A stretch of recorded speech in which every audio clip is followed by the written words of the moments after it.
নমস্কার বন্ধুরা, education culture YouTube চ্যানেলে তোমাদের প্রত্যেককে স্বাগতম। তো তোমরা যারা West Bengal state council of technical and vocational education and skill ডেভেলপমেন্টের টেকনিক্যাল এডুকেশন ডিভিশনের আন্ডারে বর্তমানে তোমরা ডিপ্লোমা ইঞ্জিনিয়ারিংয়ের সেকেন্ড সেমিস্টারের পরীক্ষা দিয়ে ফেলেছো বা দিচ্ছ, এবং এরপর তোমাদের থার্ড সেমিস্টারে তোমরা উঠবে। তো তোমাদের ফার্স্ট সেমিস্টারের রেজাল্ট বহুদিন আগেই কিন্তু পাবলিশ হয়ে গিয়েছে। তবে তোমাদের রেজাল্ট পাবলিশ হলেও অনেক স্টুডেন্টের ব্যাকলগ বা সাপ্লি থাকার কারণে তোমরা অনেকেই কিন্তু রিভিউ রেজাল্টের জন্য বা রিভিউয়ের জন্য অ্যাপ্লিকেশান করেছিলে। তোমাদের ফার্স্ট সেমিস্টারের যে রিভিউ প্রক্রিয়া, তার যদি অ্যাপ্লিকেশান ডেট বলো তাহলে সেটা ছিল 8ই মে 2025। দেখো এখানে তোমরা স্টেট কাউন্সিলের অফিসিয়াল ওয়েবসাইটে এলে দেখতেই পারবে, application for verification or review of answer script of first semester examination January 2025-এ তোমাদের এক্সামিনেশান হয়েছিল, এবং তোমাদের লাস্ট ডেট যেটা অ্যাপ্লিকেশান করা সেটা ছিল 8ই মে 2025। যদি সরাসরি আমি আজকের কথা বলি, আজকে হচ্ছে 15ই জুন 2025, অর্থাৎ প্রায় 1 মাস 7 দিন মতো পেরিয়ে গিয়েছে তোমাদের লাস্ট যেদিন তোমরা রিভিউয়ের জন্য অ্যাপ্লাই করেছো তার থেকে। এখন তোমরা অনেকেই আমাকে প্রশ্ন করছো যে দাদা, তাহলে আমাদের যে রিভিউ রেজাল্ট সেটা কবে বেরোবে?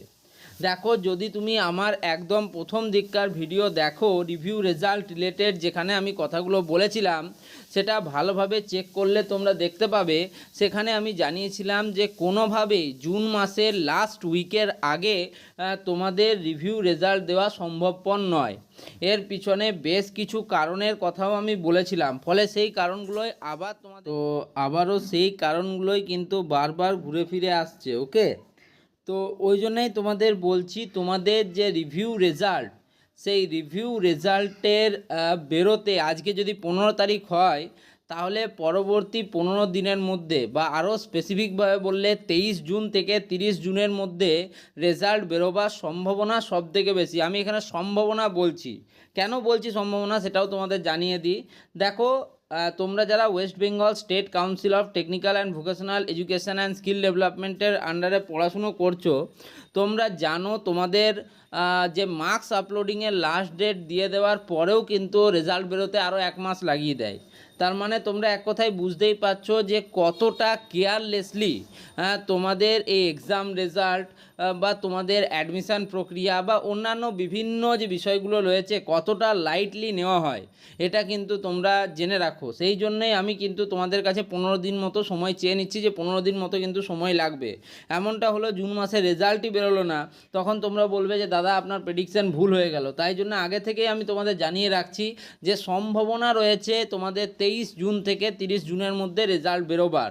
তার আগে বেরোলে তো খুবই ভালো। যদি ধরো আমার প্রেডিকশান অনুযায়ী 23 তারিখের আগেই রেজাল্ট বেরিয়ে গেল তোমাদের, ঠিক আছে, তাহলে তো তোমাদেরই লাভ, আখিরে লাভ তো তোমাদেরই। কারণ ফার্স্ট সেমিস্টারে তোমাদের যতক্ষণ না ব্যাকলগ ক্লিয়ার হচ্ছে আর সেকেন্ড সেমিস্টারে তোমরা পাস করছো, ততক্ষণ তোমরা ট্রেড চেঞ্জ করতে পারবে না। তখন নোটিশ এলেও দেখবে তখন ব্যাকলগের কারণে তোমরা করতে পারছো না। তাই তোমাদের যত তাড়াতাড়ি রেজাল্ট চলে আসবে ততই ভালো, আমিও সেটাই চাই। তো সেই হিসেবেই আমি তোমাদেরকে বলছি যে ঘাবড়াবার কোনো কিছু বিষয় নেই, সময় লাগছে। প্রত্যেকটা জিনিস একটা টাইম টেকিং প্রসেসের মধ্যে দিয়ে যায়। তোমরা স্টেট কাউন্সিলের আন্ডারে পড়ছো, ফলে এই বিষয়গুলো তোমাদের কাছেও ক্লিয়ার আছে, ঠিক আছে, বেশি ডিটেলসে আর বলতেও হবে না। ওকে, তো তোমাদের রেজাল্টের ব্যাপার জানতে পারলে তো এই ভিডিওটা এখানেই শেষ করছি। ধন্যবাদ।